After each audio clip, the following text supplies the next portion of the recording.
देखो कल अपन ने कंप्यूटर का विकास क्रम देखा था और कंप्यूटर के प्रकार देखे थे। अब आज हम देखते हैं उसी कंप्यूटर में कंप्यूटर के भाग। कंप्यूटर के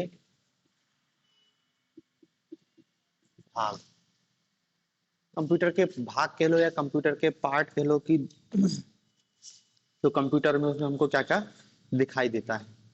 देखो अब कंप्यूटर के भाग को हम दो दृष्टिकोण से विभाजित करते हैं। एक कंपोनेंट को कह देते हैं हम हार्डवेयर और एक को कह देते हैं सॉफ्टवेयर। हार्डवेयर और सॉफ्टवेयर।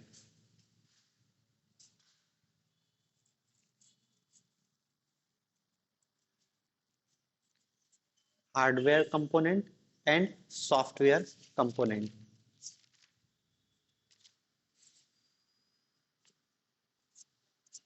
अब देखो नाम से अपन को पता है हार्डवेयर सॉफ्टवेयर। हार्डवेयर कंप्यूटर का वो कंपोनेंट है, कंप्यूटर का वो पार्ट, वो भाग जो भौतिक रूप से हमको दिखाई देता है, जिसको हम टच कर सकते हैं, जिसको छू सकते हैं, फिजिकली जो उपस्थित होता है वो क्या कहलाता है?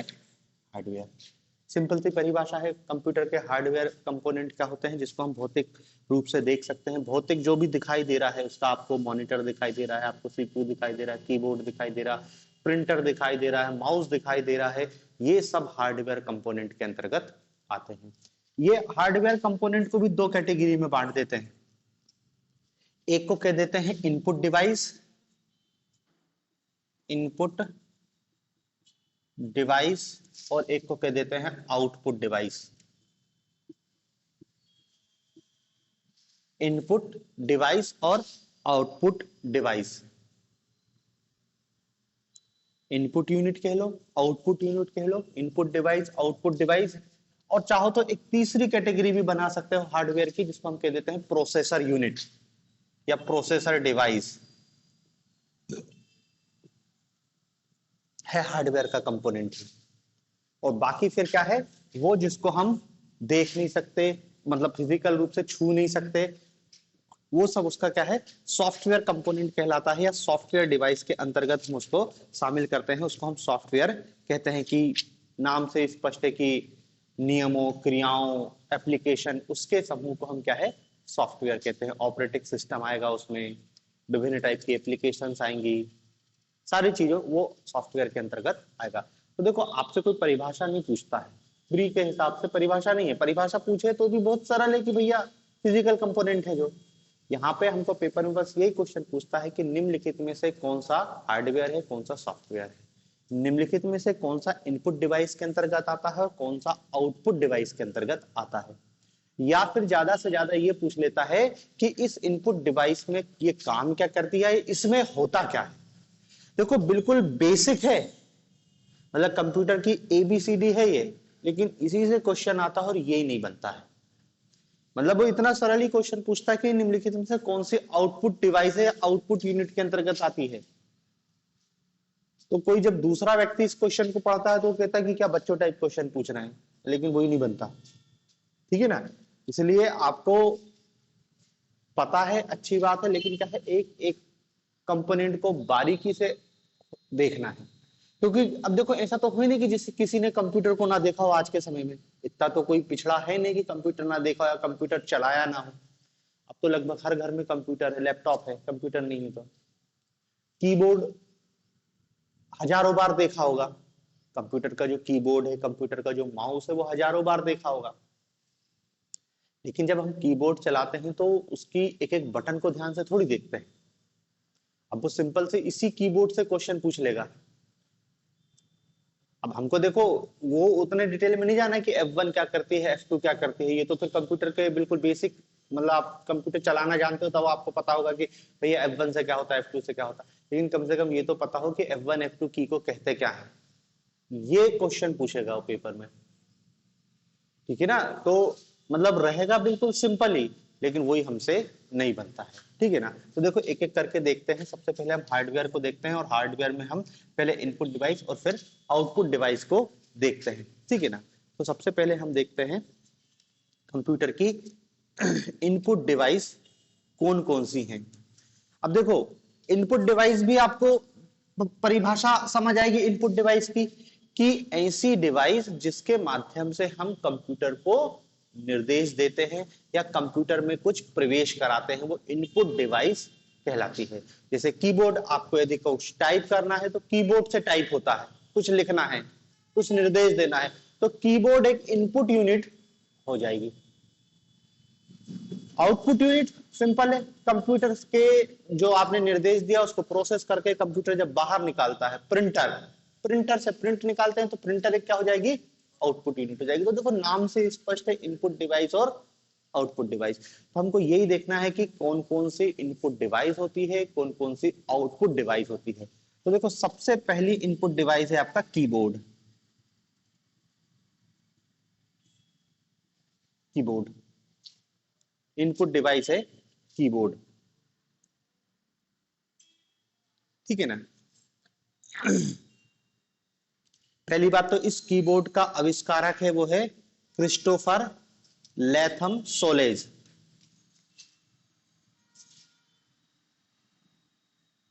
क्रिस्टोफर लैथम सेलोज, ये इस कीबोर्ड का आविष्कारक है। फिर आप जानते हो कीबोर्ड की सहायता से करते क्या है, कीबोर्ड की सहायता से कंप्यूटर को निर्देश देते हैं। और इस कीबोर्ड में बहुत सारी बटन होती है, ऐसा कीबोर्ड होता है और इधर बहुत सारी बटन लगी होती है। तो सामान्यतः कीबोर्ड में 104 बटन होती है, सामान्यतः जनरल, लेकिन मल्टीमीडिया कीबोर्ड में 108 बटन होती है। सामान्यतः कीबोर्ड में 104 बटन होती है, लेकिन मल्टीमीडिया कीबोर्ड में 108 बटन होती है।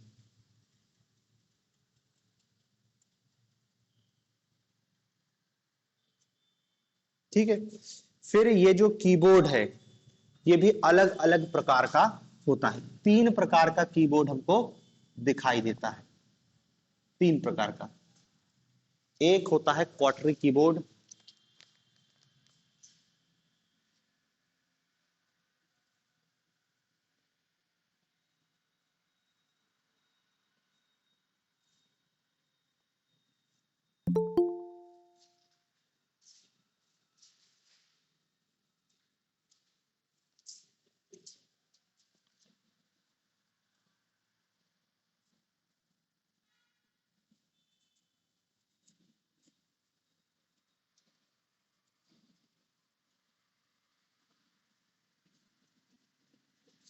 तीन प्रकार का, क्वार्टरी कीबोर्ड, ड्वार्फ कीबोर्ड, अजर्टी। ये कुछ नहीं, कीबोर्ड कुछ नहीं, जो कीबोर्ड है ना उसमें ये बटनों को जमाने का जो क्रम है उसी के आधार पर कीबोर्ड के प्रकार कर दिए। हम जो सामान्यतः उपयोग करते हैं वो क्वार्टरी कीबोर्ड होता है, जो सामान्यतः हमारा कीबोर्ड होता है वो ये कीबोर्ड कहलाता है।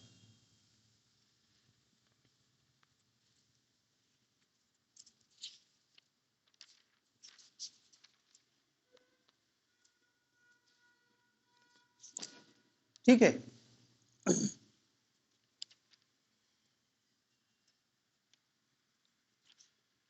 अब देखो ये 3 प्रकार के कीबोर्ड होते लेकिन कीबोर्ड का एक और क्लासिफिकेशन होता है। ये जो क्लासिफिकेशन है ना ये कीबोर्ड में बटनों के समायोजन के आधार पे, कि ए यहां होगा, बी यहां होगा, फिर F1 यहां, तो वो उसके आधार पे 3 टाइप का। लेकिन इसके अतिरिक्त एक कीबोर्ड होता है, इसको कहते हैं on screen keyboard. On screen keyboard, on screen keyboard. दूसरा होता है वर्चुअल कीबोर्ड, वर्चुअल कीबोर्ड। और तीसरा होता है wireless, wireless keyboard. On screen keyboard, virtual keyboard और वायरलेस कीबोर्ड। वायरलेस कीबोर्ड देख ही रहे हो, थोड़ा सा महंगा आएगा कीबोर्ड, कंप्यूटर और उसके बीच तार नहीं रहेगा, वायरलेस होगा, डायरेक्ट उससे होगा। वर्चुअल कीबोर्ड भी समझ रहे हो, फिजिकल नहीं होगा, वर्चुअल रूप में होगा, स्क्रीन पर ही दिखाई देगा आपको वर्चुअल रूप में। जैसे आप मोबाइल चलाते हो तो उसमें जो कीबोर्ड है वो एक टाइप का वर्चुअल कीबोर्ड आ पाता है। तीसरा हमारा ऑन स्क्रीन कीबोर्ड जो हम सामान्यतः उपयोग में लाते हैं। तो ये तीन टाइप के कीबोर्ड, ये प्रकार भी याद रखना और ये प्रकार भी याद रखना, ठीक है। तो देखो कीबोर्ड का आविष्कारक, कीबोर्ड में 104 से 108 या 101 से 108 तक बटन होती हैं, मल्टीमीडिया में 108 होती है, सामान्यतः 104, ये अलग अलग प्रकार होते हैं कीबोर्ड के। अब देखो इन कीबोर्ड में ये जो बटन होती हैं, इन बटन से भी क्वेश्चन पूछे जाते हैं। जैसे कीबोर्ड में एक होती है अल्फाबेट बटन, आप समझ ही रहे हो, अल्फाबेट। अल्फाबेट बटन कितनी होती हैं? अब भाई जितने अक्षर होते हैं उतनी ही अक्षर के अल्फाबेट बटन होती है। मतलब A to Z जो लिखा है ना कंप्यूटर में, 26 अल्फाबेटिकल बटन होती है, A से Z तक 26 अल्फाबेट होते हैं, तो अल्फाबेटिक 26 बटन होती है अंग्रेजी वर्णमाला के हिसाब से। फिर दूसरी बटन होती है जिसको कहते हैं न्यूमेरिक की, न्यूमेरिक बटन, न्यूमेरिक बटन अंक होते हैं, और जो अंक होते हैं वो होते हैं 0 से लेके 9 तक,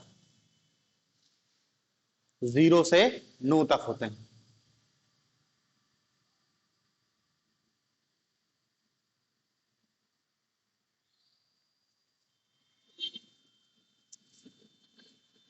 जीरो से 9 तक मतलब 10 होते हैं न्यूमेरिक बटन। तीसरे टाइप की बटन होती है उसको हम कहते हैं फंक्शन की, फंक्शन की, फंक्शन बटन। फंक्शन बटन कौन सी होती है? F1 से लेकर F12 तक, F1 से लेके F12 तक ये फंक्शन बटन होती है। और फंक्शन बटन का मतलब होता है प्रत्येक बटन किसी विशेष फंक्शन को करती है, विशेष कार्य के लिए, विशेष कार्य करती है प्रत्येक बटन। अब अलग अलग बटन का अलग अलग कार्य होता है। कार्य होता है F1 हेल्प के लिए होती है, F2 रीनेम करने के लिए होती है, F3 फाइल फोल्डर सर्च करने के लिए होती है। तो अब अपन उसके नाम में नहीं जा रहे हैं किसका क्या कार्य है, लेकिन आपको पता होना चाहिए कि फंक्शन की किसको कहते हैं। क्योंकि देखो ये तो ठीक है, ये भी ठीक है, फंक्शन की याद रखना है कौन सी होती है। फिर एक होती है जिसको कहते हैं कैरेक्टर की,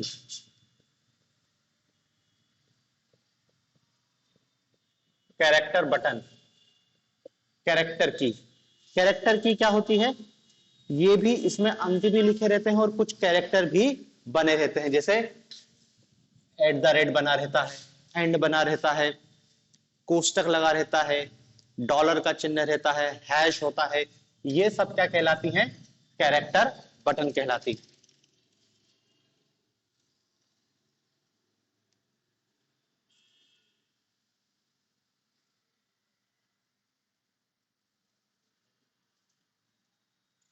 ठीक है, ये कैरेक्टर बटन होती है। और फिर एक एरो की को तो आप जानते ही, एरो की, एरो बटन बोर्ड के नीचे दाएं भाग में होती है ना, तीर, दाएं बाएं ऊपर नीचे के लिए चार जो एरो बन रहे थे उसको एरो की कह रहे हैं। तो देखो ये 5 प्रकार की हमको कीबोर्ड में बटन दिखाई देती हैं। इसके अतिरिक्त कुछ स्पेशल की होती है, स्पेशल की, स्पेशल बटन, स्पेशल की।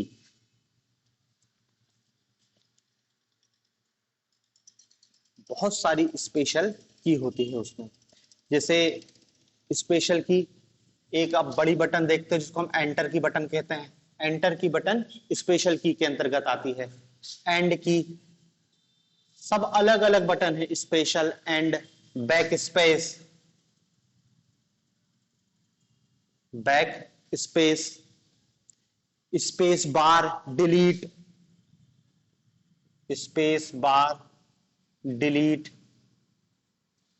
स्पेस बार, डिलीट, इंसर्ट की, टैब की, पॉज की, स्पेस की, कैप्स लॉक, शिफ्ट की, ये सब स्पेशल बटन के अंतर्गत आती है। डिलीट की, इंसर्ट की,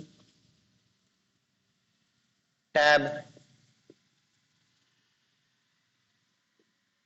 एस्केप लिखा रहता ना एक बटन पे, ESC, फिर पॉज की, कैप्स लॉक, शिफ्ट की,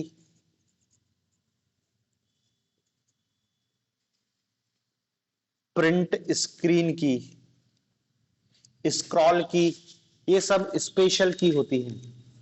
page up and down,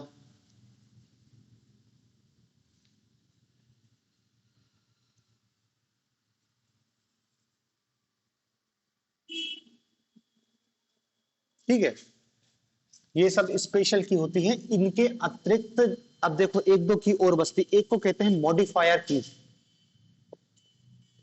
modifier की मतलब ये स्पेशल बटन के अतिरिक्त है। अब स्पेशल बटन नहीं कह रहे, क्या कह रहे हैं, मॉडिफायर बटन। और मॉडिफायर बटन किस कौन सी होती है, अल्ट की होती है, शिफ्ट की होती है और कल्ट की।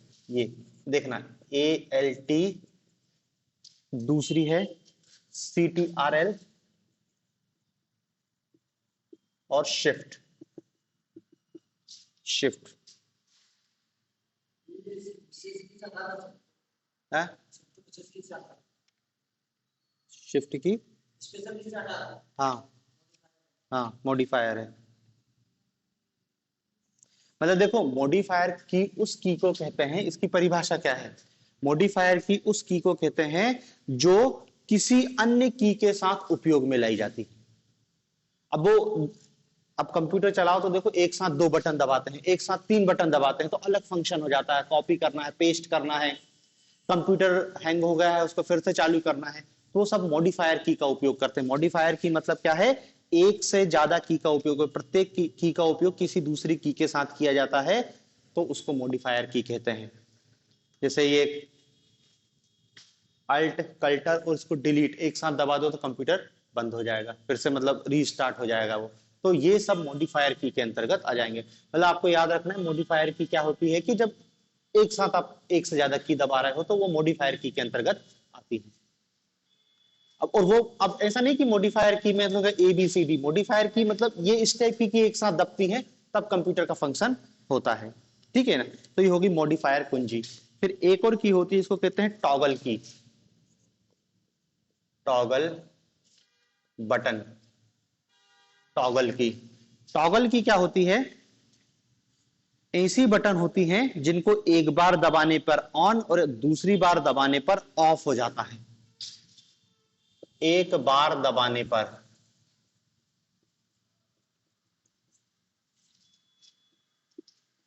ऑन और दोबारा दबाने पर ऑफ हो जाता है। ऐसी की को टॉगल की कहते हैं। एक बार दबाओगे तो ऑन, दूसरा बार दबाओगे तो ऑफ। जैसे हम दबाते हैं कैप्स लॉक, हमको कैपिटल लेटर में लिखना है तो कैप्स लॉक दबाया, दो बार दबाया तो वो नॉर्मल हो गया, मतलब कैप्स लॉक ऑन हो गया, दूसरी बार दबाया तो कैप्स लॉक बंद हो गया। मतलब एक ही बटन का लिए ऑन ऑफ का उपयोग कर रहे हैं, कैप्स लॉक। कैप्स लॉक होती है, नंबर लॉक होता है, और एक और होती है स्क्रॉल लॉक, ठीक है ना। तो ये आपकी बटन हो गई। तो देखो इतने प्रकार की बटन याद रखना है। अब देखो इसमें क्या है जो पूछ सकता है भाई टॉगल की क्या होती है, या तो उसका पूछ लेगा इसकी परिभाषा के हिसाब से मॉडिफायर की क्या होती है। बाकी तो सब सिंपल की ही है, उसमें से तो मुश्किल क्वेश्चन पूछे।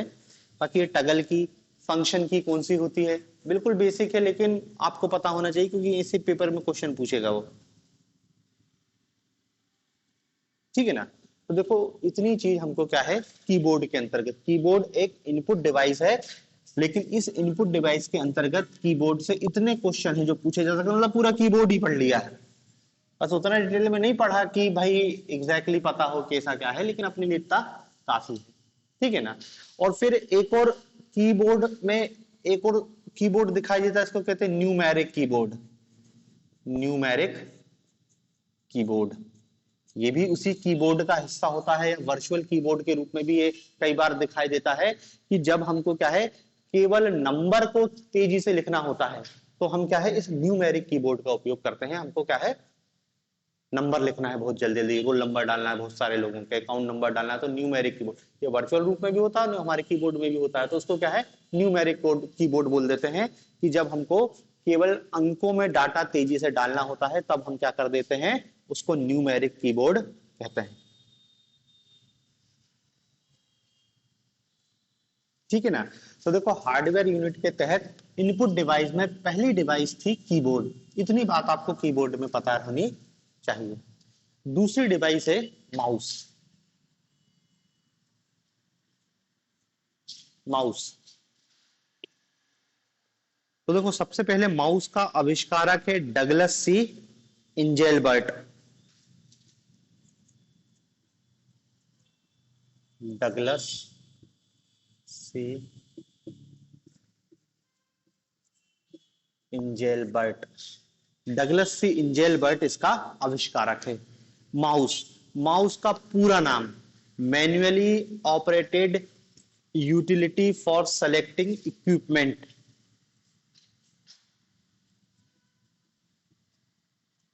Manually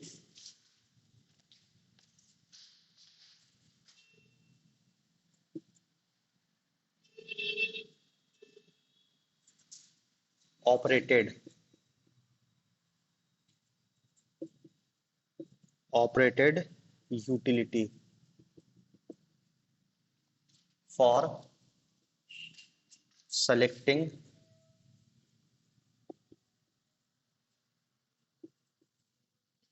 equipment. माउस का फुल फॉर्म MOUSE, माउस, चूहा नहीं है, उसका फुल फॉर्म है manually operated utility for selecting equipment. ठीक है ना। फिर इस माउस को ग्राफिकल यूजर इंटरफेस, एक और नाम देते हैं graphical, graphical utility in graphical user interface,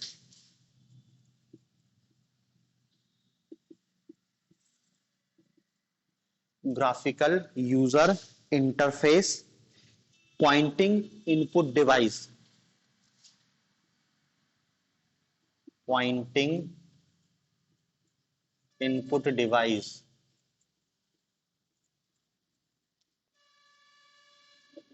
graphical user interface pointing input device. मतलब पूछा जा सकता है कि माउस क्या है, तो माउस की परिभाषा है ये कि माउस एक graphical user interface pointing input device है।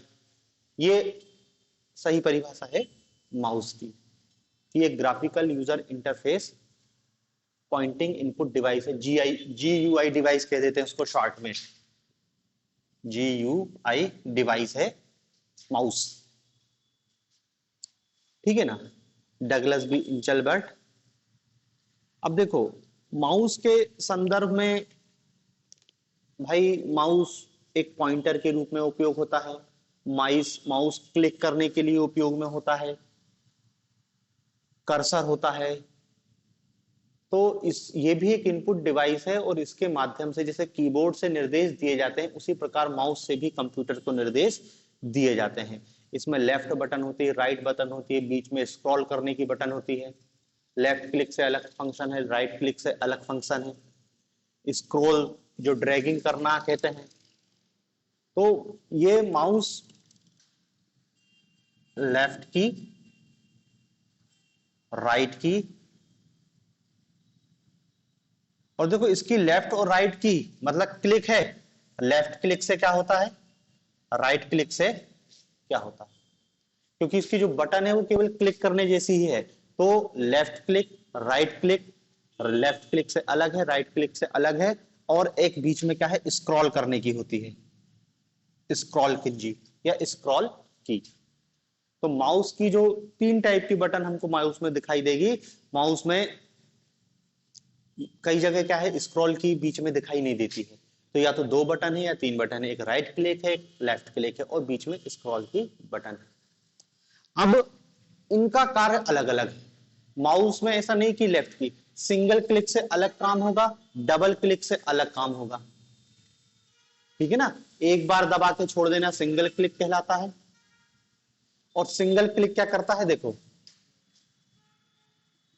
सिंगल क्लिक, एक बार आपने दबाया, लेफ्ट राइट से कोई मतलब नहीं, एक बार आपने दबाया, वो होता है सिंगल क्लिक। और सिंगल क्लिक का उपयोग काय के लिए किया जाता है, सिंगल क्लिक का उपयोग किया जाता है सेलेक्ट करने के लिए। आपने सिंगल क्लिक किया तो सेलेक्ट हो गया।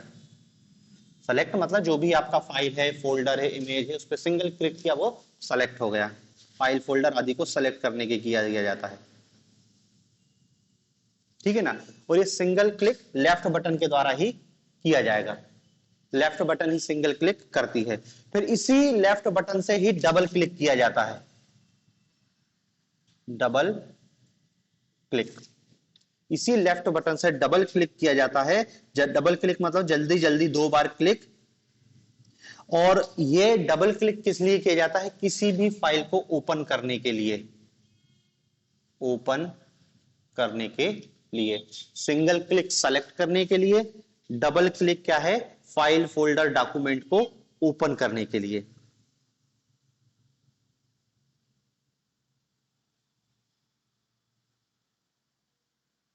ठीक है ना। फिर जो राइट क्लिक है, राइट क्लिक का उपयोग मूल रूप से किसी भी फाइल फोल्डर को एक्सेस करने के लिए किया जाता है, एक्सेस करने के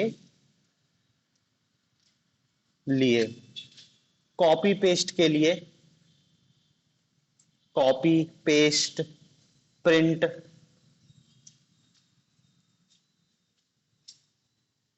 ठीक है ना। बहुत सारे ऑप्शन हमको इस राइट क्लिक में दिखाई देते हैं, ठीक है। और फिर इसमें राइट क्लिक हो गया, लेफ्ट क्लिक हो गया, फिर इसमें एक स्क्रॉलिंग होती है व्हील, ऊपर से मॉनिटर में ऊपर से नीचे करने के लिए स्क्रॉल का होता है। फिर इसी में एक आपको ड्रैगिंग का ऑप्शन भी दिखाई देता है कि इस लेफ्ट बटन की सहायता से आप ड्रैग कर सकते हो। तो देखो दरअसल ये बिल्कुल प्रैक्टिकली चीज है कि आपने यदि माउस को चलाया होगा तो सब चीज आसानी से समझ आ जाएगी कि सिंगल क्लिक क्या होता है, डबल क्लिक क्या होता है, ड्रैगिंग कैसे करते हैं, पॉइंटिंग कैसे करते हैं, स्क्रॉलिंग कैसे करते हैं। तो ये मतलब किताब में समझने वाली चीज नहीं है, ये तो करने वाली चीज है, ठीक है ना। तो अपने लिए तो माउस में बस इतना ही है, यदि क्वेश्चन पूछा जाएगा तो इतना ही बहुत है अपने लिए। माउस का फुल फॉर्म, माउस का आविष्कारक और माउस करता क्या है, उसके 3 हिस्से हैं, बस बेसिक जानकारी है इतनी बहुत हो गई। अब देखो माउस जैसे ही एक दो उपकरण और होते हैं, जैसे एक होता है ट्रैक बॉल, माउस जैसा ही है ट्रैक बॉल, ट्रैक बॉल ये भी एक तरह की क्या है, पॉइंटिंग डिवाइस है, पॉइंटिंग डिवाइस है, माउस की तरह ही पॉइंटिंग डिवाइस है, मतलब पॉइंट करने के लिए। और इसका उपयोग कर्सर के मूवमेंट को कंट्रोल करने के लिए किया जाता है, कर्सर के मूवमेंट को कंट्रोल करने के लिए इसका उपयोग करते हैं।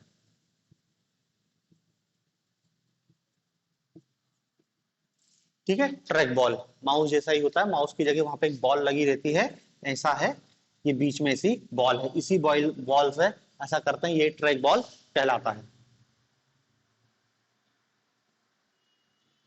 फिर इसी ट्रैक बॉल की तरह एक और होता है, इसको कहते हैं जॉयस्टिक,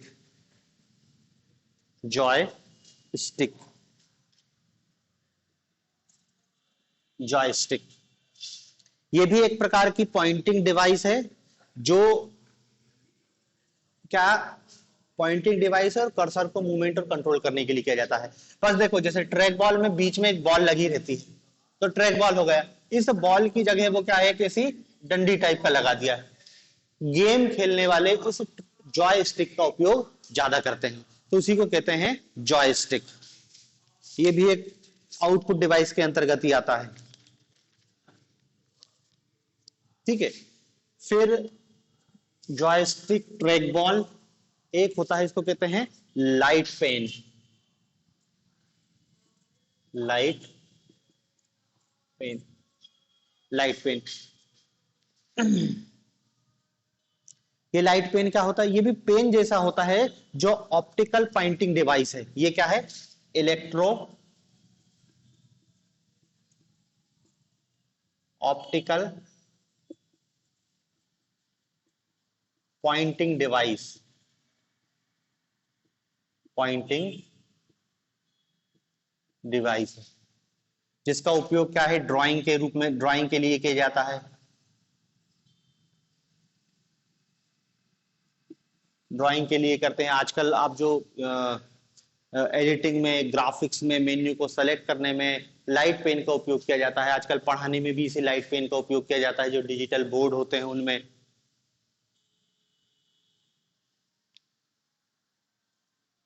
ठीक है। फिर एक आउटपुट डिवाइस होती है जिसको कहते हैं touch screen. Touch screen, touch screen आपका मोबाइल ही टच स्क्रीन, वो स्क्रीन ही डिवाइस है, इनपुट डिवाइस है, स्क्रीन ही डिवाइस है। आपने टच किया, हमने ले लिया। एटीएम मशीन, कुछ मशीनों में बटन लगी रहती है, लेकिन कुछ मशीनों में आजकल क्या है, वो स्क्रीन में ही बटन आती है, तो वो टच स्क्रीन है, वो भी क्या है? एक इनपुट डिवाइस है। ठीक है। वो क्या कहते हैं, जो टच स्क्रीन है वो, अब देखो टच स्क्रीन तो इनपुट आउटपुट आप दोनों में लिख सकते हो, क्योंकि वो दोनों चीज, दोनों टाइप के क्या है वो दिखाती है। तो देखो यहाँ पे हमने क्या क्या देख लिया है।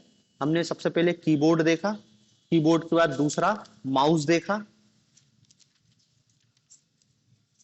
ठीक है, माउस देखा, कीबोर्ड देखा, जॉयस्टिक देखा, लाइट पेन देखा, ट्रैक बॉल देखा और टच स्क्रीन देखा। ये सब की सब क्या है? इनपुट डिवाइस है। अब देखो इसके अतिरिक्त कुछ और इनपुट डिवाइस हैं जो बिल्कुल हमको सिंपल सा दिखाई देता है, लेकिन फिर भी अपन नाम तो जान ही लेते हैं उनका। जैसे स्कैनर, सभी जानते हैं स्कैनर को। हम क्या है, स्कैन करके कंप्यूटर को सूचना देते हैं। अब फॉर्म भरने जाओ तो कहता है कि भैया डॉक्यूमेंट स्कैन करना पड़ेगा, तो आपकी मार्कशीट, आपकी फोटो को वो उसमें रखेगा, और उस जैसे स्कैन किया वो आपके कंप्यूटर में आ जाती है। तो हो गया ना इनपुट, उनने स्क्रीन में रखा, वो स्कैनर में रखा और वो कंप्यूटर में आ गई। तो ये भी एक क्या है, इनपुट डिवाइस है, जिसका उपयोग करके हम तस्वीर, डॉक्यूमेंट, इन सबको डिजिटल रूप में बदल सकते हैं। मतलब ये स्कैनर क्या कर रहा है, आपके जो डॉक्यूमेंट हैं, फोटो हैं, इनको फिजिकल से किस रूप में?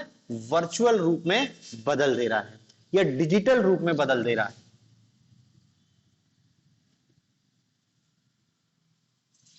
हार्ड कॉपी को सॉफ्ट कॉपी में बदल दिया। मतलब ये एक टाइप का ऐसा उपकरण है जो हार्डवेयर को सॉफ्टवेयर में बदल दे रहा है।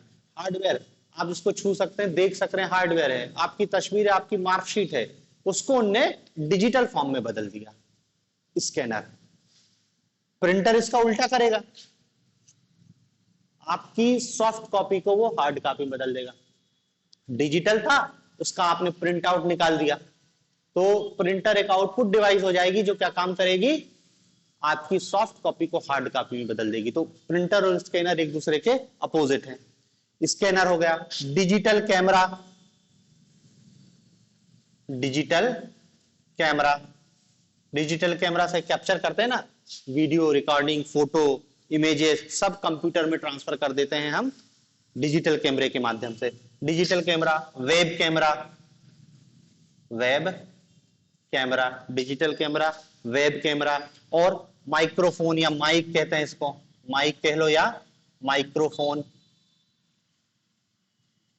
माइक या माइक्रोफोन, जो हमारी आवाज को रिकॉर्ड करता है, चैटिंग करता है, ध्वनि तरंगों को एनालॉग तरंगों में बदलता है।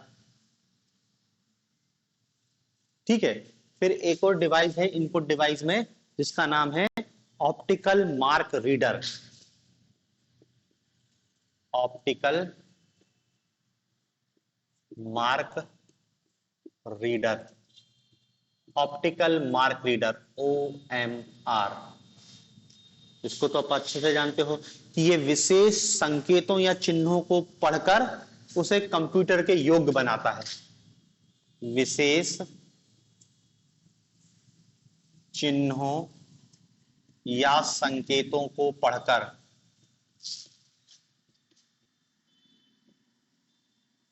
उसे कंप्यूटर के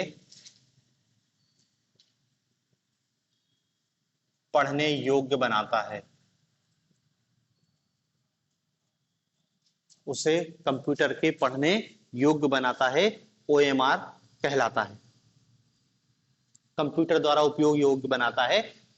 हम जो पेपर देते हैं ना, उसमें उनको जो ओएमआर शीट दी जाती है, तो ओएमआर शीट कंप्यूटर से चेक होती है, तो कंप्यूटर उसको समझे तो उसके लिए क्या है, ओएमआर अलग से आउट डिवाइस है, इनपुट डिवाइस है। आपकी ओएमआर शीट को उसमें डालते हैं और वो कंप्यूटर में फिर ट्रांसफर हो जाती है और कंप्यूटर उसको फिर समझ जाता है कि क्या है। तो इसलिए हम उस शीट को क्या नाम दिया जाता है, ओएमआर शीट। तो वही एक इनपुट डिवाइस है, optical mark reader, OMR, optical mark reader. गोले गोले बने हैं ना, उस गोलों को समझने के लिए ये एक विशेष युक्ति बनाई जाती है। फिर एक और होता है जिसको कहते हैं electronic card reader.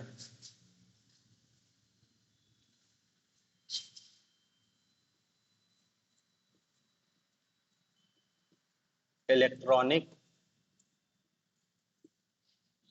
Card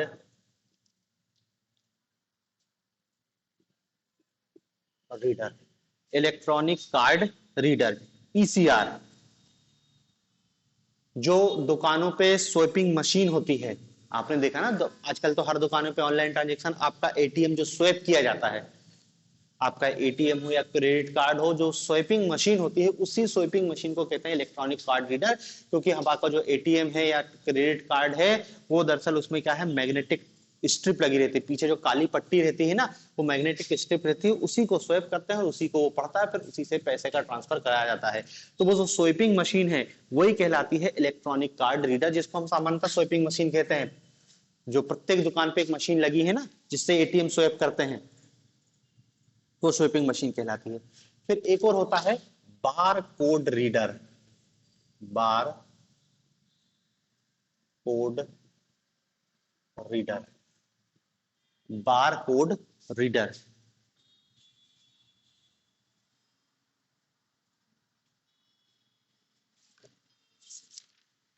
bar code reader भी आपने दुकानों पर देखा होगा, आप सुपरमार्केट में जाओ, आजकल तो हर सामान पे उन्होंने एक बार की स्ट्रिप लगा दी है, ऐसा है ना, ये ऐसी बारीक बारीक लाइन लाइन लगी रहती है, ये बारकोड कहलाता है। तो इस बारकोड को जो पढ़ने का काम करता है, वो बारकोड रीडर कहलाता है।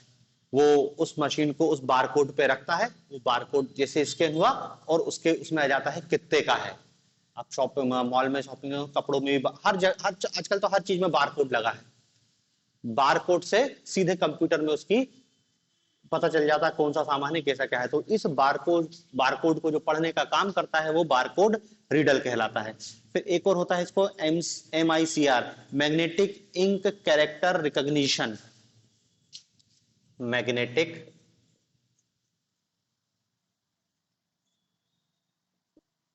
Ink, magnetic ink character recognition,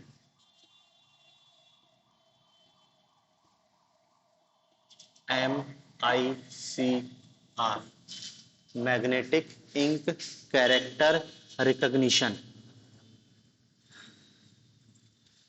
ठीक है ना, ये एक ऐसी मशीन है जिसका उपयोग विशेष चुंबकीय स्याही, विशेष चुंबकीय स्याही,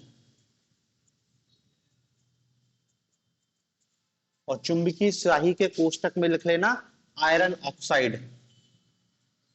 आयरन ऑक्साइड, आयरन ऑक्साइड, विशेष चुंबकीय स्याही को, विशेष चुंबकीय स्याही से लिखे अक्षरों को पढ़ने में किया जाता है, से लिखे अक्षरों को पढ़ने में किया जाता है।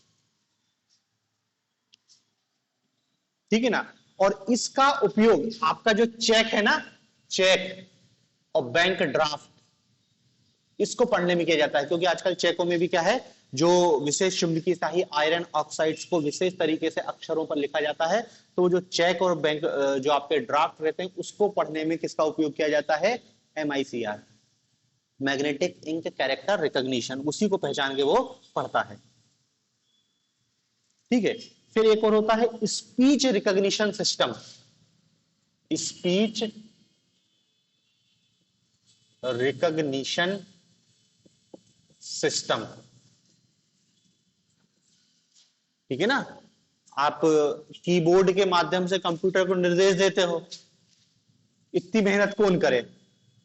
ओके गूगल बोलते हैं ना, ओके गूगल क्या है, स्पीच रिकॉग्निशन, आपकी आवाज को पहचान के और वो आपने जो बोला है वो सर्च करके दे देता है। आजकल एलेक्सा भी आ गया है, वो भी स्पीच रिकॉग्निशन सिस्टम पर ही कार्य करता है, ठीक है ना। आपने जो बोला है उसको, अब देखो जो अभी जो है ओके गूगल एलेक्सा, ये फिर एआई पे चला गया है, लेकिन वो इसी का प्रारंभिक रूप है कि आपने जो बोला है उसको टेक्स्ट में कन्वर्ट कर दिया उसने। आपने जो, अब देखो आजकल तो क्या है, टेक्स्ट में कन्वर्ट करने की जरूरत नहीं, आपने जो बोला है एआई इतना तेज हो गया है कि खुद ही समझ जा रहा है। लेकिन जब ये प्रारंभिक स्थिति में था ना, स्पेस जो स्पीच रिकॉग्निशन सिस्टम, आप बोलो वो उसको टाइप कर रहा है, सीधी बात है। कीबोर्ड को हटाने का काम है कि आपने जो बोला गया है, बोले गए शब्दों को टेक्स्ट में परिवर्तित करता है। तो आप तो इसको इसमें ऐसा ही लिखना, बोले गए शब्दों को टेक्स्ट में परिवर्तित करता है, बोले गए शब्दों को टेक्स्ट में परिवर्तित करता है, ठीक है ना। मौखिक आदेश देके कंप्यूटर को नियंत्रित किया जाता है।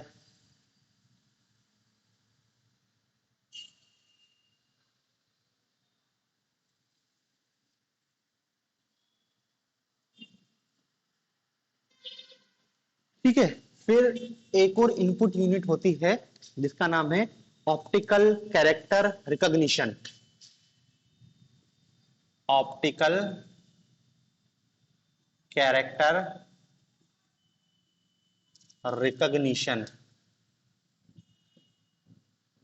Optical character recognition. ये क्या काम करता है, ये डिजिटल इमेज में से टेक्स्ट को रिकॉग्नाइजेशन का मतलब है ना पहचान, तो डिजिटल इमेज में से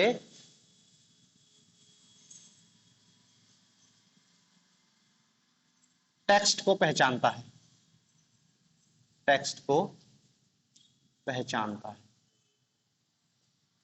डिजिटल इमेज में से टेक्स्ट को पहचानता है। OCR, ऑप्टिकल कैरेक्टर रिकॉग्निशन, समझ रहे हैं ना। जैसे आपने एक पेज में लिखा है, उस पेज की आपने कैमरे से फोटो ली, तो जो फोटो ली वो तो इमेज है, लेकिन उस फोटो में क्या है, आपने पेज की फोटो लिया, किसी कॉपी के पन्ने की ऐसी फोटो ले ली, तो ये तो इमेज है, लेकिन इसमें क्या है, बहुत सारे शब्द लिखे हैं। अब आप इसमें एडिटिंग करना चाह रहे हैं, तो इसको आप क्या है वो पीडीएफ में कन्वर्ट करो, वर्ड में ले जाओ, या तो कंप्यूटर वर्ड में ले जाओ, और ये फिर क्या है, ये ऑप्टिकल कैरेक्टर रिकॉग्निशन है, उस डिजिटल इमेज में से टेक्स्ट को निकाल के कॉपी कर लेगा, और फिर इसमें आप अपने हिसाब से संशोधन कर सकते हो। तो ये कहलाता है ऑप्टिकल कैरेक्टर रिकॉग्निशन, समझ रहे हैं ना। इमेज को आप पीडीएफ में कन्वर्ट करते हो, या पीडीएफ में से आप शब्दों में से जो टेक्स्ट है उसमें कुछ कन्वर्ट करना चाहते हो, तो आपको ऑप्टिकल कैरेक्टर रिकॉग्निशन की आवश्यकता पड़ेगी। और फिर एक और डिवाइस होती है, इसको कहते हैं biometric sensor,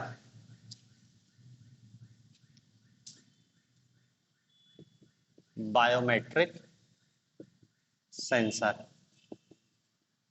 biometric sensor. Biometric sensor तो बहुत अच्छे से जानते हैं, हमारा फिंगरप्रिंट स्कैन करता है, हमारी जो जानकारी है वो कंप्यूटर तक पहुंचाता है। बायोमेट्रिक जानकारियों को स्कैन करने वाले उपकरण को बायोमेट्रिक सेंसर कहते हैं। मतलब जो बायोमेट्रिक डाटा को इकट्ठा करे, हमारी फिंगरप्रिंट है और अन्य जानकारियां हैं, उन सबको स्कैन करके कंप्यूटर तक पहुंचाने वाला उपकरण कहलाता है बायोमेट्रिक सेंसर, ठीक है ना। तो देखो इतनी हमको इनपुट डिवाइस की कम से कम जानकारी होनी चाहिए। Keyboard, mouse, joystick, light pen, trackball, touch screen, scanner, barcode reader, OCR, OMR, biometric, microphone, इतनी क्या है आउटपुट डिवाइस है, जो आप वो इनपुट डिवाइस है जो जिन डिवाइसों के माध्यम से हम कंप्यूटर को निर्देश देते हैं। अब कंप्यूटर को निर्देश दिया है, कंप्यूटर उसको प्रोसेस करेगा, प्रोसेस करने का काम प्रोसेस यूनिट करेगी, प्रोसेस यूनिट को भी अभी देखते हैं अपन। लेकिन उस प्रोसेस करने के बाद अब जब वो अपना काम करके देगा तो इसके लिए अब हमको कुछ क्या है, आउटपुट यूनिट की आवश्यकता पड़ेगी। तो अब देखते हैं आउटपुट डिवाइस, आउटपुट डिवाइस, जो भी हमने इनपुट डाटा किया है, आउटपुट डिवाइस की हमने जो डाटा कंप्यूटर में इनपुट किया है उसको प्रोसेस करने के बाद जो हमने चाहा है उस पर वैसे चाहे परिणाम रिजल्ट देने के लिए जिन उपकरणों की आवश्यकता होती है या जिन डिवाइसों की मदद से कंप्यूटर अपने को परिणाम देता है, वे सब क्या है, आउटपुट डिवाइस कहलाती है। आउटपुट डिवाइस में सबसे बेसिक डिवाइस तो क्या है आपका, मॉनिटर। मॉनिटर मॉनिटर एक क्या है, आउटपुट डिवाइस है। क्यों? क्योंकि उसके माध्यम से आप चीजों को देख रहे हो, इमेज देख रहे हो या टेक्स्ट को पढ़ रहे हो, ये सब क्या है, आउटपुट डिवाइस है। मॉनिटर जो टीवी स्क्रीन की तरह हमको आउटपुट डिवाइस देता है। ठीक है, अब देखो मॉनिटर भी एक आउटपुट डिवाइस है और प्रिंटर भी एक आउटपुट डिवाइस है।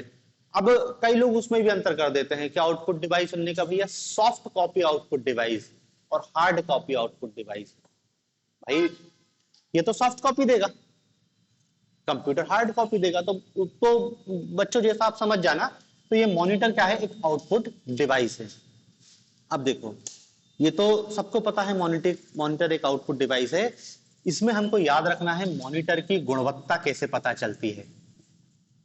मॉनिटर की गुणवत्ता, आजकल तो देखो मॉनिटर भी बहुत, जिसको कहना चाहिए जो एलईडी टीवी होती है वही एलईडी मॉनिटर आ रहे हैं आजकल, लेकिन पहले अलग अलग मॉनिटर आते थे। तो जो मॉनिटर की गुणवत्ता, मॉनिटर की गुणवत्ता का पहला आधार है पिक्सल। मॉनिटर कितना अच्छा है, देखो जितना अच्छा मॉनिटर रहेगा उतना अच्छा आउटपुट रिजल्ट वो देगा। तो अच्छा मॉनिटर की पहली पहचान है पिक्सल। देखो पिक्सल क्या होता है कि हम मॉनिटर पे जो भी, जैसे मॉनिटर पे मान लो कोई फोटो देख रहे हैं, तो जो वो फोटो है ना, वो छोटे छोटे पिक्सल से मिलकर बनी होती है, छोटे छोटे डॉट से मिलकर बनी होती है, उसी को हम पिक्सल कहते हैं। तो वो जो डॉट है वही पिक्सल कहलाता है। मतलब इमेज की सबसे छोटी यूनिट है ये। फोटो जो है, इमेज इसी से मिलकर बनी होती है, इमेज की सबसे छोटी यूनिट। हम जो टीवी पे इमेज देख रहे हैं, मॉनिटर पे इमेज देख रहे हैं, वो क्या है, छोटे छोटे डॉट से मिलकर बनी, वही डॉट को हम पिक्सल कह रहे हैं। इसे डीपीआई कहते हैं, डॉट पर इंच में मापा जाता है, डॉट पर इंच में मापा जाता है। अब देखो इमेज की क्वालिटी इन डॉट पर निर्भर करती है। ये डॉट जितने नजदीक नजदीक रहेंगे, इमेज एकदम कहते हैं ना क्रिस्टल क्लियर दिख रही है, और डॉट दूर दूर हो गए तो इमेज कैसी हो जाती है, ब्लर हो जाती है ना। अपन कहते हैं यार इमेज क्लियर नहीं है, ब्लर हो रही है। जैसे इमेज को ज्यादा जूम कर लिया तो ब्लर हो गई। ब्लर क्यों हो गई? तुमने जैसे इमेज को जूम किया, अब तुमको क्या दिखने लगे, पिक्सल दिखने लगे। तो वो मॉनिटर बहुत अच्छा कहलाएगा जिसके पिक्सल बिल्कुल दिखे ना, बहुत पास पास हो पिक्सल। तो वो जो भी इमेज होगी उस पर जो भी आप देखेगा बिल्कुल आपको क्रिस्टल क्लियर दिखाई देगा। ठीक है ना। और इसको कैसे नापते हैं, डॉट पर इंच, कि 1 इंच के मॉनिटर में कितने पिक्सल है। जितने ज्यादा पिक्सल उतना अच्छा मॉनिटर, जितने कम पिक्सल डीपीआई, डॉट पर इंच। 1 इंच में जितने ज्यादा पिक्सल होंगे मॉनिटर उतना अच्छा माना जाएगा, और जितने कम पिक्सल होंगे मॉनिटर उतना ही घटिया होगा। ठीक है ना। दूसरा मॉनिटर को देखने का तरीका है गुणवत्ता को, वो कहलाता है रिजोल्यूशन। रेजोल्यूशन, पिक्सल हो गया, दूसरा क्या है, रिजोल्यूशन। अब देखो रिजोल्यूशन क्या है, ये रिजोल्यूशन दरअसल पिक्सल की वह संख्या है जिसे स्क्रीन समायोजित कर सकती है।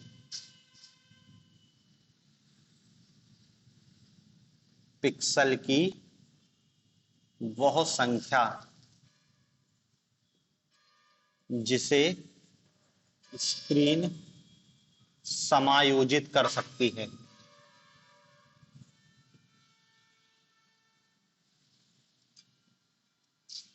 पिक्सल की वह संख्या जिसे स्क्रीन समायोजित कर सकती है।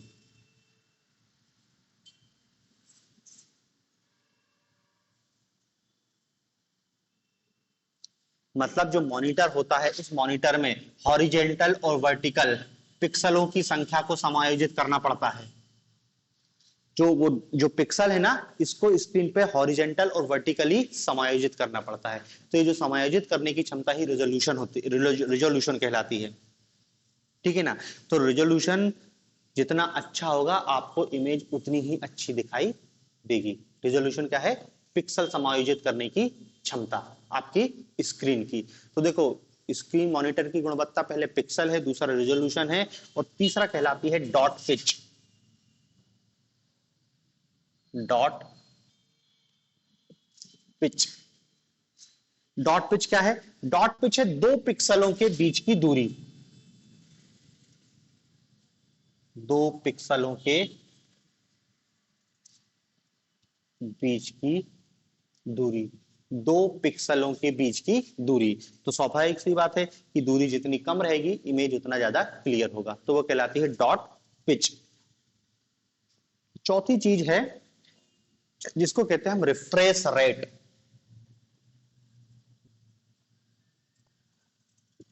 Refresh rate. रिफ्रेश रेट क्या होता है? मॉनिटर एक सेकंड में कितनी बार सूचनाओं को रिफ्रेश करता है। एक सेकंड में कितनी बार सूचनाओं को रिफ्रेश करता है। सूचनाओं को रिफ्रेश करता है। एक सेकंड में कितनी बार सूचनाओं को रिफ्रेश करता है। जितना ज्यादा रिफ्रेश करेगा, इमेज की क्वालिटी उतनी बढ़िया होगी। तो वो मॉनिटर अच्छा कहलाएगा जिसका रिफ्रेश रेट बहुत ज्यादा हो। इसे हर्ट्ज में नापा जाता है। आप मॉनिटर खरीदने जाओ तो उसमें सब लिखा रहता है, डॉट पिक्सल कितना है, रिजोल्यूशन कितना है। अपन तो टीवी या टीवी में भी यही है। अभी टेलीविजन पढ़ेंगे तो उसमें भी यही है। टेलीविजन जितना महंगा होते जाएगा, ये चीजें। ठीक है ना। और एक और पांचवी चीज होती है जिसको कहते हैं response time. Response time. Response time क्या चीज होती है कि एक पिक्सल द्वारा एक रंग को बदलकर दूसरा रंग प्रदर्शित करना, यह रिस्पॉन्स टाइम कहलाता है। एक रंग बदलकर दूसरा रंग लाना, यह रेस्पॉन्स टाइम कहलाता है। ये पांच चीजें क्या है? मॉनिटर की गुणवत्ता को निर्धारित करती हैं। ठीक है ना। और देखो, मॉनिटर के प्रकार वही टीवी के प्रकार हैं। पहले सीआरटी मॉनिटर आता था, पुराना, जो जैसा पुराना टीवी होता था ना, बहुत बड़ा, वैसे पुराना मॉनिटर होता था। फिर उसकी जगह एक आया टीएफटी मॉनिटर। टीएफटी फ्लैट, दिखता फ्लैट है लेकिन एलईडी नहीं था वो, उसको कहते थे टीएफटी। टीएफटी का फुल फॉर्म है thin film transistor monitor. Thin film transistor monitor. मतलब देखो, ये दिखता एलईडी जैसे, जैसे एलईडी टीवी होती है ना, वैसे पतला दिखता है लेकिन बहुत सस्ता होता है टीएफटी। तो आप ज्यादातर जहां देखोगे ना फ्लैट मॉनिटर है, वो ज्यादातर टीएफटी मॉनिटर होते हैं। क्योंकि एलईडी मॉनिटर तो क्या, एलईडी टीवी जितना महंगा आता है LED monitor, light emitting diode, अपन टीवी में पढ़ेंगे इसको, अभी इसको नहीं देख रहे हैं। एलईडी मॉनिटर, आजकल प्लाज्मा मॉनिटर आने लगे हैं, और फिर वही एलईडी टीवी की तरह ओएलईडी जैसे आ गया है आजकल, तो वो ओएलईडी मॉनिटर भी आ गए हैं आजकल। तो ये अभी अपन क्या है, टेलीविजन में इसको पढ़ेंगे कि प्लाज्मा टीवी क्या होता है, एलईडी टीवी क्या होता है, ओएलईडी क्या होता है। तो वो मॉनिटर, जो टीवी है वही मॉनिटर के प्रकार हो जाएंगे। ठीक है ना। तो एक प्रमुख इन आउटपुट डिवाइस है आपकी मॉनिटर। दूसरा सबसे मेन आउटपुट डिवाइस है हमारा प्रिंटर।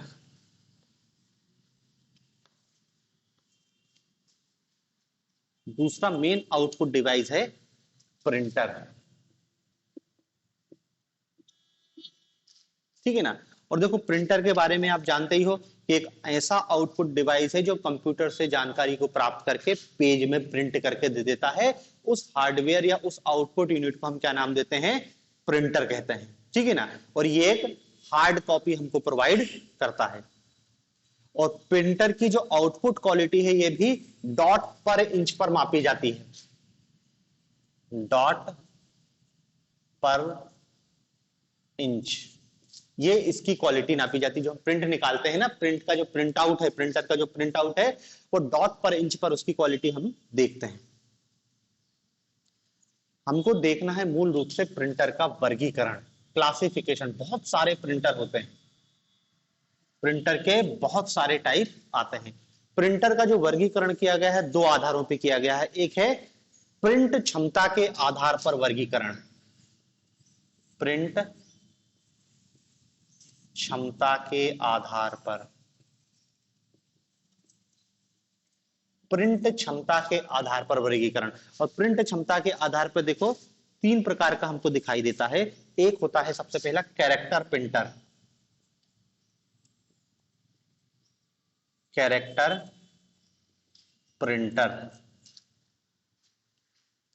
कैरेक्टर प्रिंटर क्या होता है, ऐसा प्रिंटर जो एक बार में एक या एक से अधिक कैरेक्टर को प्रिंट करता है। एक बार में एक या एक से अधिक कैरेक्टर को प्रिंट करता है, कैरेक्टर प्रिंटर कहलाता है। एक बार में एक या एक से अधिक कैरेक्टर को प्रिंट करता है। ये मतलब बिल्कुल बेसिक टाइप का प्रिंटर है जो टाइपिंग की तरह काम करता है। टाइपिंग मशीन देखे ना, एक एक शब्द टाइप होता है, तो यहां पे भी एक बार में ज्यादा से ज्यादा एक कैरेक्टर या एक से अधिक कैरेक्टर ही वो प्रिंट करता है। तो स्वाभाविक से इसमें टाइप प्रिंट में टाइम लगेगा। ठीक है ना। तो चाहो तो इसको याद करने के लिए लिख लो, टाइपराइटर के सिद्धांत पर काम करता है। टाइपराइटर, टाइपराइटर देखा ना, ए प्रिंट होगा, फिर बी प्रिंट होगा, फिर उसमें ऐसा लिखाएगा, एक एक प्रिंट, वही यहाँ पे कहलाता है कैरेक्टर प्रिंट, जो कैरेक्टर को प्रिंट करता है। इसका उदाहरण लिख लेना, dot matrix printer, dot matrix. दूसरा उदाहरण लिखना डेजी व्हील, डेजी व्हील। और तीसरा लिखना थर्मल प्रिंटर, थर्मल प्रिंटर।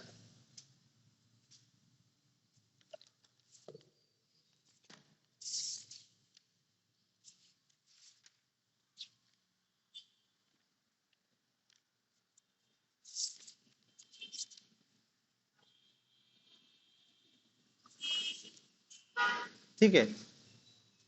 दूसरा प्रिंट की क्षमता के आधार पर प्रिंटर का प्रकार कहलाता है line printer, line printer, line printer. देखो नाम से स्पष्ट है, ये एक बार में कैरेक्टर प्रिंट कर रहा है और ये एक बार में पूरी एक लाइन प्रिंट कर दे रहा है। एक बार में एक पूरी लाइन प्रिंट कर दे रहा है।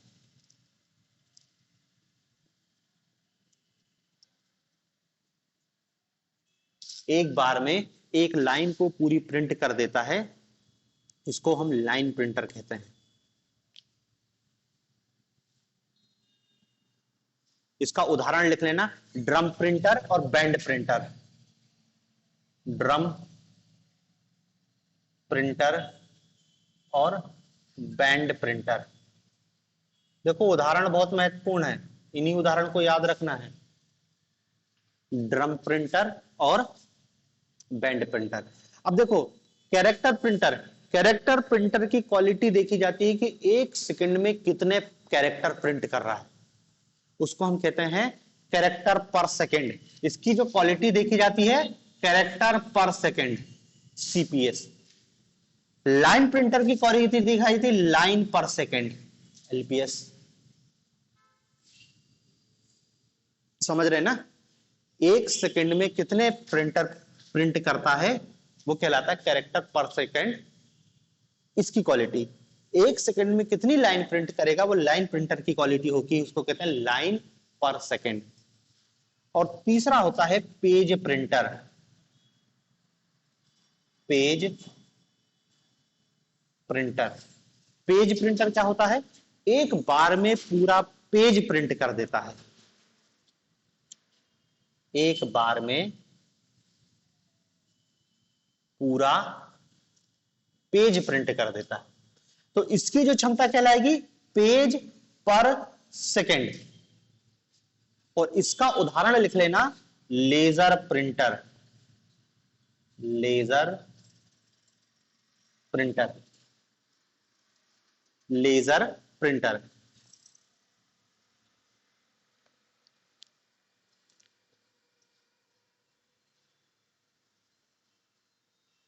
ठीक है, तो देखो हम प्रिंटर का वर्गीकरण कर रहा, सबसे पहला क्लासिफिकेशन किया प्रिंट क्षमता के आधार पे, बहुत सरल है।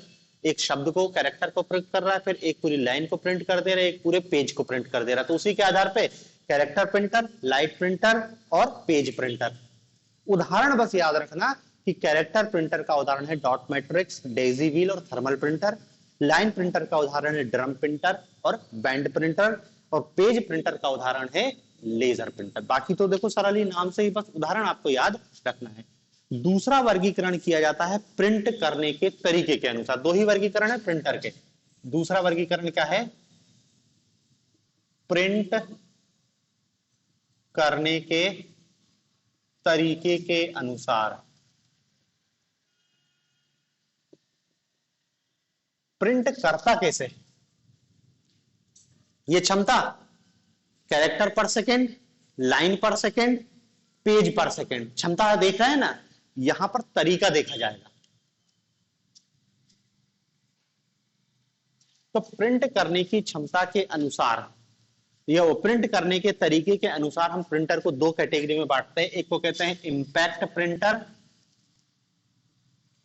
इंपैक्ट, और दूसरा कहलाता है non impact printer. Impact printer और दूसरा कहलाता है non impact printer.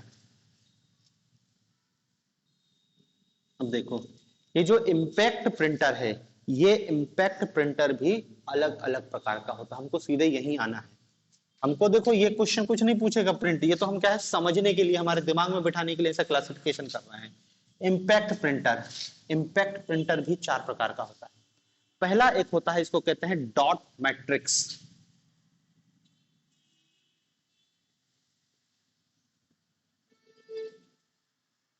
Dot matrix, या इसको सीधे कह देते हैं मैट्रिक्स प्रिंटर। डॉट मैट्रिक्स कहो या कह लो सीधे मैट्रिक्स प्रिंटर। मतलब देखो अब यहां से क्वेश्चन पूछेगा प्री में, ये तो बिल्कुल सिंपल सी चीज थी। ये क्वेश्चन पूछेगा डॉट मैट्रिक्स क्या होता है, लेजर क्या होता है। अब हम देख रहे हैं प्रिंट कैसे कर रहा, अंतर क्या है उसमें। तो देखो डॉट मैट्रिक्स प्रिंटर क्या करता है, एक बार में एक कैरेक्टर प्रिंट करता है, एक बार में एक कैरेक्टर प्रिंट करता है, एक बार में एक कैरेक्टर प्रिंट करता है। ठीक है ना, अब भी हमने कैरेक्टर प्रिंटर लिखा, उस कैरेक्टर प्रिंटर के उदाहरण में ये लिखा हमने डॉट मैट्रिक्स प्रिंटर।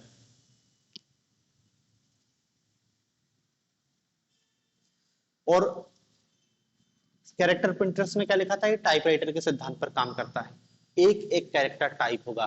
तो मतलब है वो टाइपिंग मशीन लेकिन प्रिंटर है वो, और इसका उपयोग सबसे ज्यादा होता है। लेकिन बहुत ही घटिया किस्म का प्रिंटर होता है ये।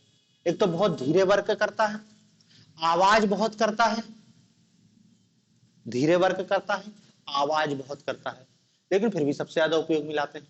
क्यों लाते हैं, सस्ता है, बहुत ही सस्ता है।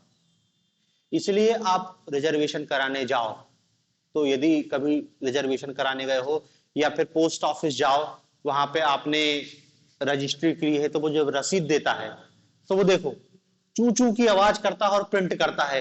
वो दाएं से बाएं ऐसा चलता है, फिर ऐसा चलता है और प्रिंट होता है। जरा सा प्रिंट निकलता है 1 मिनट में। तो अपन को लगता है कि यार ये, अपन सोचते हैं कि बहुत महंगा प्रिंटर होगा जब भी यहाँ पे लगा हुआ है। वो सिर्फ और सिर्फ इसलिए लगा है क्योंकि वो सस्ता है। रेलवे रिजर्वेशन कराने जाओ तो आज भी वो प्रिंटर, लेकिन उसमें देखो एक अब ऐसा प्रिंटर नहीं निकलता जैसे लेजर प्रिंटर में निकलता है। वो डॉट डॉट डॉट टाइप का कुछ दिखाई देता है, ऐसा लगता है जोड़ जोड़ के बनाया है। क्यों? क्योंकि एक बार में वो एक कैरेक्टर प्रिंट टाइप कर रहा, फिर दूसरा कैरेक्टर उससे जुड़ा हुआ है, इसलिए आपको स्पष्ट दिखाई देगा। वो 5 भी लिखेगा तो ऐसे ऐसे और ऐसे करके कुछ लिखेगा, समझ रहे ना? तो वही कहलाता है डॉट मैट्रिक्स प्रिंटर। ठीक है ना? तो याद रखना कि प्रिंट की गुणवत्ता अच्छी नहीं होती, प्रिंटर आवाज भी करता है, लेकिन क्या है इसकी सबसे मेन विशेषता, ये सस्ता पड़ता है, इसलिए ये जिंदा है। सरकारी कार्यालयों में ये प्रिंटर लगता है। ठीक है ना? इसमें भी वो टाइपराइटर की तरह रिबन लगता है, उसमें स्याही रहती है। फिर वो टाइपराइटर का सिद्धांत, आपने टाइपराइटर देखा होगा, उसको देख लोगे तो आपको समानता महसूस होगी कि बिजली से चलने वाला टाइपराइटर है और कुछ नहीं है। वो कहलाता है डॉट मैट्रिक्स प्रिंटर। दूसरा इंपैक्ट प्रिंटर के अंतर्गत आता है, इसको कहते हैं ड्रम प्रिंटर। ड्रम प्रिंटर,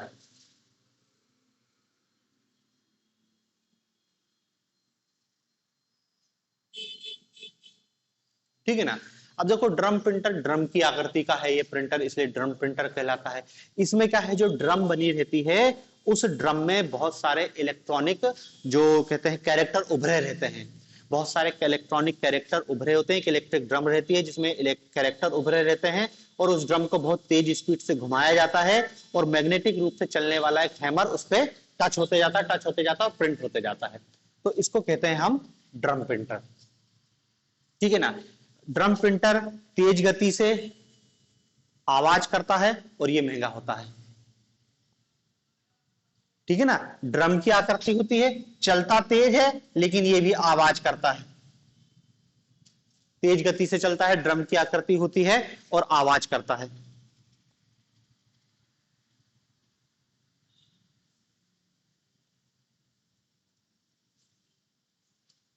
ठीक है? तीसरा टाइप का इंपैक्ट प्रिंटर कहलाता है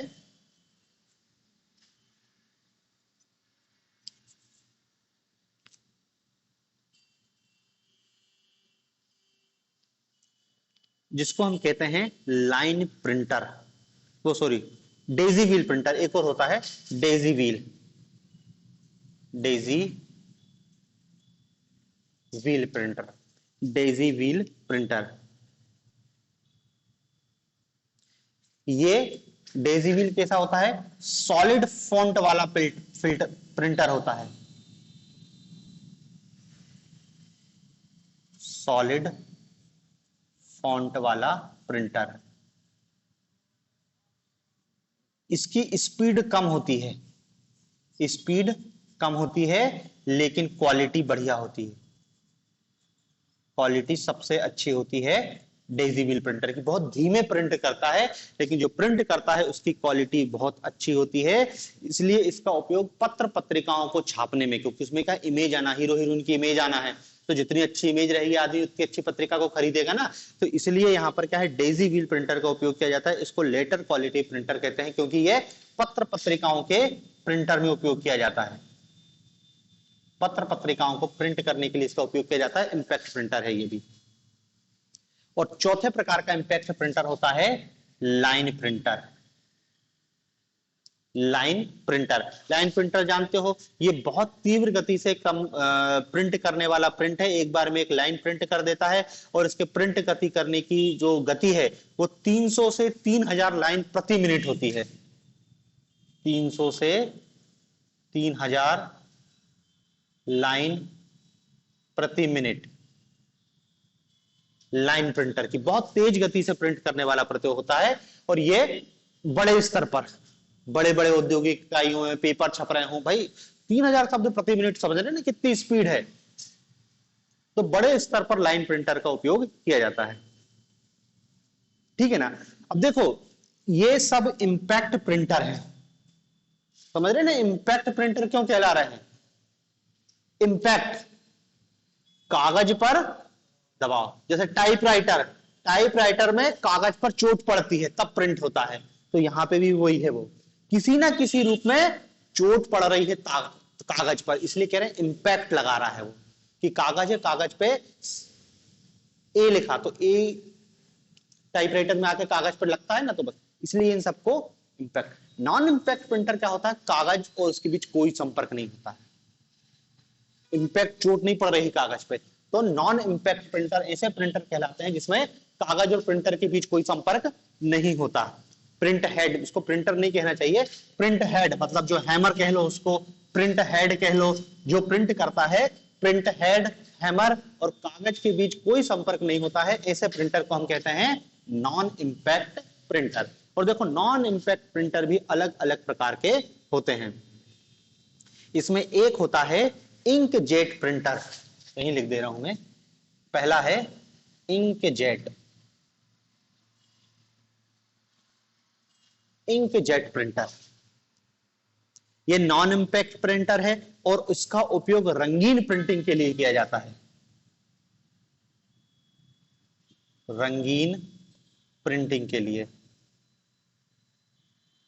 इसका उपयोग रंगीन प्रिंटिंग के लिए किया जाता है। यह, इसकी गति धीमी होती है और 1 मिनट में 1 से 20 पेज निकालता है, प्रति मिनट 1 से 20 पेज, पैसे के हिसाब से देखो तो ज्यादातर घरों में जो प्रिंटर रहते हैं ना 8-10 हजार के जो प्रिंटर आते हैं वो इंकजेट प्रिंटर ही होता है। इसका प्रिंट भी महंगा होता है, स्याही डालनी पड़ती है आपको, इसमें दरअसल क्या है, स्याही की बौछार होती है कागज पर, बौछार, और उसके माध्यम से प्रिंट होता है, क्वालिटी अच्छी रहती है, रंगीन प्रिंट निकलता है, लेकिन प्रिंट महंगा पड़ता है और थोड़ा स्लो चलता है। सस्ता प्रिंटर 1 मिनट में 1 पेज प्रिंट करेगा,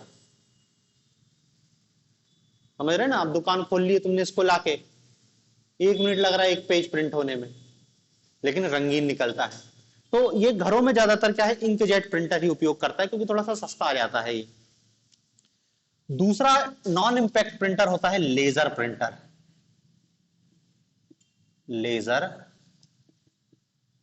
प्रिंटर, ये भी एक नॉन इंपैक्ट प्रिंटर है जो ब्लैक एंड व्हाइट में ज्यादातर इसका उपयोग किया जाता है लेजर प्रिंटर में। ये फोटोकॉपी सिद्धांत पर काम करता है, फोटोकॉपी मशीन जैसी होती ना, वैसे जो फोटोकॉपी मशीन का सिद्धांत है, लेजर, लेजर बीम के माध्यम से इसमें प्रिंट किया जाता है। इसमें कार्टेज का प्रयोग होता है और इसके अंदर देखो इसमें गीली स्याही भरी जाती है, इंकजेट में गीली स्याही भरी जाती है, इसमें सूखी स्याही भरी जाती है, जैसे फोटोकॉपी मशीन में डाली जाती है सूखी स्याही, और ये तेज गति से अच्छी क्वालिटी का प्रिंट करता है। तो ज्यादातर जो आप दुकानों में देखोगे ना वो लेजर प्रिंटर लेके बैठे रहते हैं क्योंकि उनको ज्यादा से ज्यादा प्रिंट निकालना है।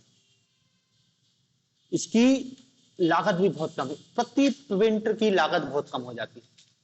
भले वो दुकान वाला तुमसे 5 रुपया ले रहा है लेकिन उसको 10 पैसे से भी कम में पड़ रहा है ये प्रिंट, यदि लेजर प्रिंटर है उसके पास। हाँ जे प्रिंटर है तो फिर कुछ नहीं कह सकते, लेकिन ज्यादातर दुकानों में लेजर प्रिंटर होता है क्योंकि इसकी तो स्पीड बहुत धीमी होती है, दुकान वाला पागल हो जाएगा, ठीक है ना। तो लेजर प्रिंटर की क्या है, क्वालिटी भी अच्छी होती है और गति भी तेज होती है, दोनों होती है। तो सबसे ज्यादा उपयोग यही लाया जाता है, कॉमर्शियल सबसे ज्यादा उपयोग क्या है, लेजर प्रिंटर ही लाया जाता है। और तीसरा होता है थर्मल प्रिंटर, तीसरा है thermal printer. Thermal printer, thermal printer क्या है, इसमें प्रिंटिंग के लिए ऊष्मीय प्रभाव के द्वारा किया जाता है, प्रिंटिंग ऊष्मीय प्रभाव के द्वारा किया जाता है, थर्मल प्रिंटर कहलाता है, ऊष्मीय प्रभाव के द्वारा किया जाता है, ठीक है ना। और ये थर्मल प्रिंटर कहां उपयोग में लाया जाता है, आप जैसे एटीएम मशीन से पर्ची निकल रही है, शॉपिंग मॉल में गए, आपको बिल दिया, 2 महीने बाद बिल देखोगे साफ हो गया, तो इसकी क्या विशेषता है, इसका प्रिंट थर्मल है, थोड़े दिन में भाप बन के उड़ गया, थर्मल प्रिंटर। तो ये लिखना है कि इसमें प्रिंट ज्यादा समय तक नहीं टिकता, प्रिंट कुछ समय में मिट जाता है, प्रिंट कुछ समय में मिट जाता है, प्रिंट कुछ समय में मिट जाता है। Shopping mall, supermarket, ATM, fax machine सब इसी टाइप के प्रिंटर का उपयोग करते हैं। तो देखो इतने टाइप के प्रिंटर हैं।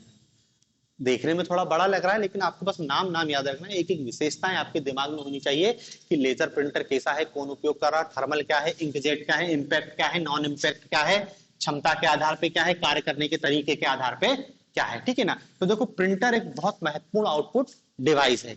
एक और आउटपुट डिवाइस होती है, इसका नाम है प्लॉटर। प्लॉटर, PLOTTER,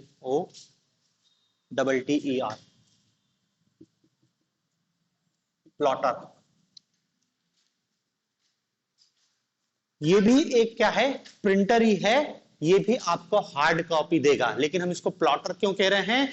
क्योंकि इसका प्रयोग बड़े चित्र, पहली बात तो ये भी लिख लो, ये भी एक क्या है, हार्डकोर आउटपुट डिवाइस है। ठीक है ना। इसका प्रयोग बड़े चित्र, बहुत बड़े आकार के चित्रों को, ड्राइंग को, ग्राफ को, मानचित्र को, ड्राइंग, ग्राफ, मानचित्र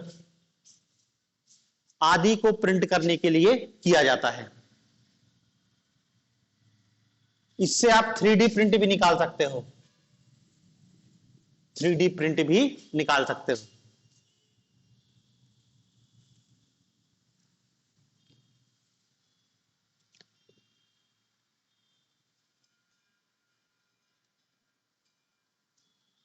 ये भी दो प्रकार का होता है। एक को कहते हैं ड्रम पेन प्लॉटर, नाम लिख लो बस, ड्रम पेन प्लॉटर। और दूसरा इसका प्रकार होता है जिसको कहते हैं plate bed plotter, plate bed plotter. ठीक है ना। तो प्रिंटर के जैसा ही प्लॉटर होता है, बस प्लॉटर क्या होता है, बड़े स्तर पर प्रिंट करता है। बहुत बड़ा प्रिंटर, उसको हमने क्या है, प्लॉटर कह दिया। फिर एक और आउटपुट डिवाइस है स्क्रीन प्रोजेक्टर, जिसको कहते हैं स्क्रीन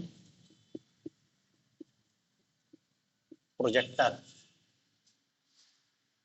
ये भी आउटपुट डिवाइस है, लेकिन देखो प्रोजेक्ट है, स्क्रीन प्रोजेक्ट है, तो सॉफ्ट कॉपी आपको आउटपुट डिवाइस देगा। और दरअसल प्रोजेक्टर समझ रहे हैं ना, कि एक बड़ा सा पर्दा लगा दिया है और एक प्रोजेक्टर के माध्यम से कंप्यूटर की जो स्क्रीन है उसको बड़े पर्दे पर ले आओ। आप अपनी मोबाइल की स्क्रीन को इस बड़े पर्दे पर ला सकते हो। तो यही कहलाता मल्टीमीडिया, और इस जगह ज्यादातर उपयोग किया जाता है, इसको कहते हैं हम प्रोजेक्टर। फिर एक और आउटपुट डिवाइस है स्पीकर। माइक इनपुट डिवाइस है, स्पीकर आउटपुट डिवाइस है, जो क्या है, कंप्यूटर की जो डेटा को है वो ध्वनि में कन्वर्ट कर देता है, ऑडियो में बदल देता है। ठीक है। स्पीकर, स्पीकर का जैसे ही क्या है, हेडफोन, वो भी वही कर रहा है, बस स्पीकर उसको फैला रहा है, ये हम कान में लगा रहे हैं।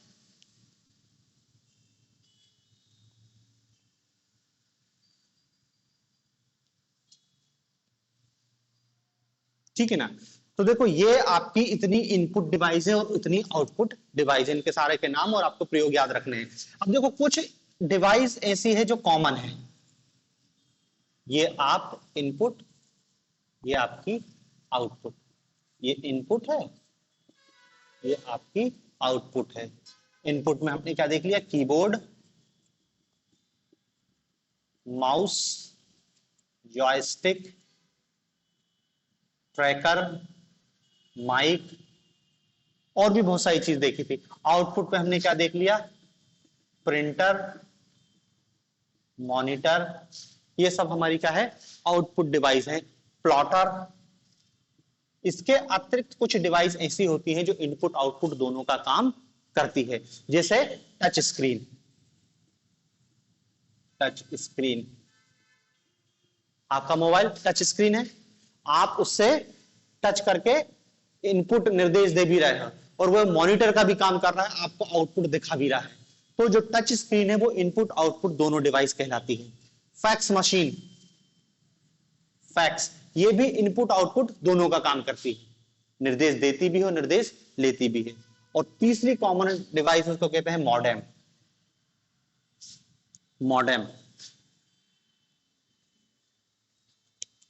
मॉडेम को हम क्या नाम देते हैं? मॉड्यूलेटर डीमॉड्यूलेटर से मिलकर बना है। मॉडेम को थोड़ा सा बता देता हूं मैं। मॉडेम इसका पूरा, इसको हम क्या कहते हैं? दो शब्दों से मिलकर बना है। मॉडेम, MODEM, MO और DEM। MO का मतलब क्या है? मॉड्यूलेटर। और डेम का मतलब क्या है? डीमॉड्यूलेटर। ये मॉडेम जो स्पेलिंग है MODEM, तो मॉडेम का मतलब होता है मॉड्यूलेटर, डीमॉड्यूलेटर। ठीक है, इससे मिलकर बना है। इसके माध्यम से क्या है? डिजिटल को एनालॉग में परिवर्तित किया जाता है, तब उसको हम क्या कहते हैं? मॉड्यूलेटर। जब क्या है? डिजिटल को एनालॉग में परिवर्तन करते हैं, डिजिटल सिग्नल को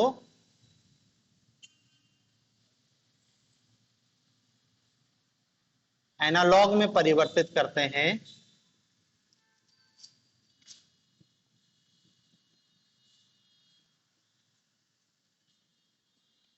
तो इस काम को कहते हैं modulation. Modulation analogue, digital signal को एनालॉग में परिवर्तित करते हैं। और जब एनालॉग को डिजिटल में परिवर्तित किया जाएगा तो उस प्रक्रिया को क्या कहेंगे? डीमॉड्यूलेशन। एनालॉग को डिजिटल में, तो उसको कहते हैं डीमॉड्यूलेशन। तो दोनों काम करता है, इसलिए देखो हमने इसको क्या है? कॉमन में रखा है, इसलिए इसका नाम ही है जो संक्षिप्त में मॉडेम कहते हैं, मॉड्यूलेशन डीमॉड्यूलेशन। एनालॉग को डिजिटल और डिजिटल को एनालॉग में परिवर्तित करता है, वही मॉडेम कहलाता है। ठीक है ना? तो देखो ये कंप्यूटर की हार्डवेयर डिवाइसेस हैं, इनपुट और आउटपुट डिवाइस। हो सकता है एक क्वेश्चन हमको इसमें से पूछा जाए, तो हमने सारी चीजों को लगभग देख लिया है। ठीक है ना? अब इसमें आगे अपन कल देखेंगे।